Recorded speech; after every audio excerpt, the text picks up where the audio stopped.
నమస్కారం. శ్రీమద్భాగవతంలోని దశమస్కంధంలో శ్రీకృష్ణుడు బలరాముల విద్యాభ్యాస ఘట్టం అత్యంత విశిష్టమైంది. సాక్షాత్తు ఆ జగన్నాథుడే సామాన్య మానవుడిలా అవంతి నగరంలోని సందీపని మహర్షి ఆశ్రమంలో చేరి కేవలం 64 రోజుల్లోనే సమస్త విద్యలను అభ్యసించడం ఒక అద్భుతం. విద్యాభ్యాసం పూర్తయిన తరువాత గురువుకు తగిన కానుకను సమర్పించడం సంప్రదాయం. అందుకే కృష్ణ బలరాములు వినయంతో గురువు వద్దకు వెళ్ళి తమకు తగిన గురుదక్షిణను కోరుకోమని ప్రార్థించారు. సందీపని మహర్షికి లోకబాంధవుడైన కృష్ణుని మహిమలు తెలుసు. తన ఏకైక కుమారుడు ప్రభాస తీర్థంలో సముద్రంలో స్నానానికి వెళ్ళి అలల తాకిడికి కొట్టుకుపోయి మరణించి ఉంటాడని ఆయన భావించేవారు. ఆ పుత్రశోకంతో అలమటిస్తున్న గురుపత్ని కోరిక మేరకు మరణించిన నా కుమారుణ్ణి తిరిగి ప్రాణాలతో తెచ్చి ఇవ్వు అని సందీపని మహర్షి కోరారు. ఇది సామాన్య మానవులకు అసాధ్యమైన పని, కానీ కృష్ణుడికి ఇది ఒక లీల మాత్రమే. గురువు ఆజ్ఞను తలదాల్చి కృష్ణుడు వెంటనే ప్రభాస తీర్థానికి చేరుకున్నాడు. సముద్రదేవుణ్ణి పిలిచి తన గురుపుత్రుని గురించి అడిగాడు.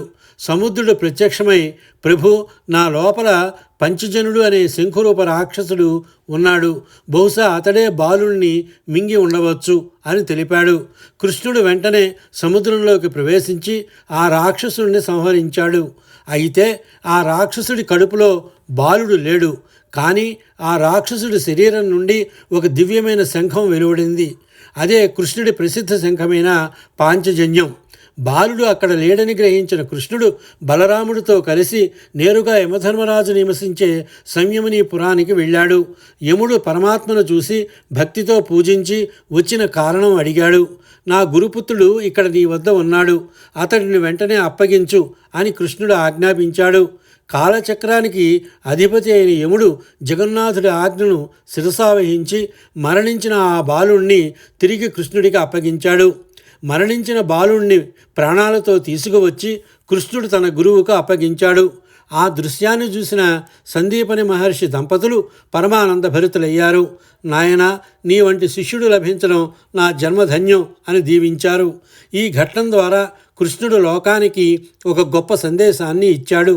ఎంతటి శక్తివంతుడైనా సరే గురువు పట్ల వినయ విధేయతలతో ఉండి వారి ఆజ్ఞను నెరవేర్చడమే శిష్యుడి పరమావధి అని. బాగుంటే లైక్ చేయండి, వెంటనే ఛానల్ని సబ్స్క్రైబ్ చేసుకోండి. స్వస్తి.